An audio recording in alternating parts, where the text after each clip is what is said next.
Alors notre application est quasiment finie, mais avant de l'installer sur notre téléphone ou notre tablette, il nous reste à affiner quelques petites choses, et notamment le nom de l'application et l'icône surtout. Alors le nom de l'application se fait à ce niveau-là, et l'icône également. Donc vous cliquez sur Screen One, et c'est à ce niveau-là que vous pouvez déterminer le nom de l'appli. Donc ici par exemple on l'a appelé Hello World Udemy, mais vous pouvez changer le nom pour qu'elle s'affiche différemment de votre projet. Par exemple, vous mettez Hello World. C'est à ce niveau-là qu'on peut charger le fichier de l'icône, donc de l'icône de votre application telle qu'il va s'installer sur le téléphone ou la tablette. Donc là, il n'y en a pas, mais je vais vous montrer comment en créer un simplement.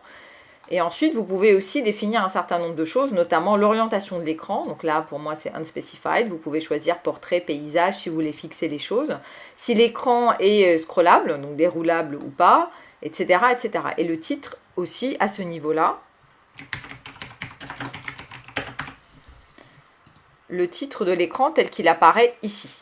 Donc ici, ça reste toujours Screen One, mais vous pouvez changer l'affichage pour l'utilisateur. Voilà.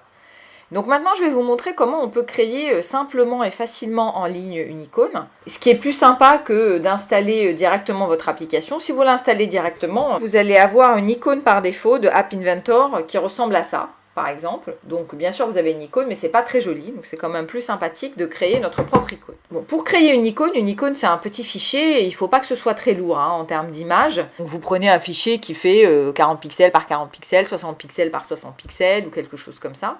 Vous pouvez bien sûr le créer avec des outils professionnels, si vous avez Photoshop ou si vous avez même Microsoft PowerPoint, vous pouvez créer des images dedans. Mais si vous n'avez rien de tout ça, il y a un outil en ligne sympa et gratuit que vous pouvez utiliser qui s'appelle Canva. Donc canva.com, vous créez un compte et vous pouvez créer un design avec des dimensions spécifiques sur Canva. Vous pouvez utiliser plein de choses. Moi, je l'utilise souvent pour tester des choses, pour créer des bannières. Donc ici, par exemple, je fais créer un design. Je vais choisir utiliser des dimensions spécifiques, puisqu'en l'occurrence, c'est ce qui m'intéresse. Je vais choisir les dimensions précises en pixels. Donc là, je vais dire, par exemple, 60 pixels par 60 pixels. Et il va me créer un espace vide dans lequel je vais pouvoir glisser un certain nombre de composants qui sont gratuits et disponibles.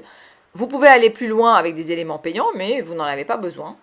Donc vous arrivez sur une page comme ça. Alors ici, l'affichage, il est à 700%, comme c'est une petite icône, donc on n'est pas obligé d'avoir un affichage aussi gros. Voilà, et ici, vous avez un certain nombre de modèles, d'éléments que vous pouvez manipuler, de texte. Donc nous, on va faire quelque chose de simple. On va, par exemple, changer la couleur de fond et changer le texte. Mais vous voyez, vous pouvez avoir accès à plein de choses, donc n'hésitez pas à tester. Et notamment pas mal d'icônes, pas mal de choses, et vous pouvez également insérer vos propres images. Donc nous, on va faire quelque chose de simple pour l'instant. On va changer la couleur de fond de notre carré. Donc, par exemple, on va prendre cette couleur-là. Je fais rapidement pour vous montrer le principe, mais voilà, vous prenez votre temps ensuite. Et on va glisser un texte. Donc, hop. On va taper Hello World. Vous pouvez changer les polices, vous avez plein de choix pour faire plein de choses. Voilà, par exemple. Donc une fois que vous avez fait votre choix, vous l'appelez ici s'il ne s'est pas créé automatiquement. Donc ici, ça s'est créé. Sinon, on crée un titre. Et vous pouvez le télécharger. Donc, ou en PNG ou en JPEG. Pour l'instant, c'est un petit fichier, donc ça ne va pas changer énormément de choses. Et ça va se télécharger sur votre ordinateur. Et c'est là que vous allez aller le récupérer et l'intégrer dans App Inventor. Voilà, vous faites enregistrer le fichier. Et ensuite, vous allez dans App Inventor. Et au niveau de Screen One, donc toujours au niveau de icône, vous allez faire Upload File. Vous le sélectionnez parmi les éléments téléchargés sur votre ordinateur. Donc voilà, moi je le retrouve là. Faites OK.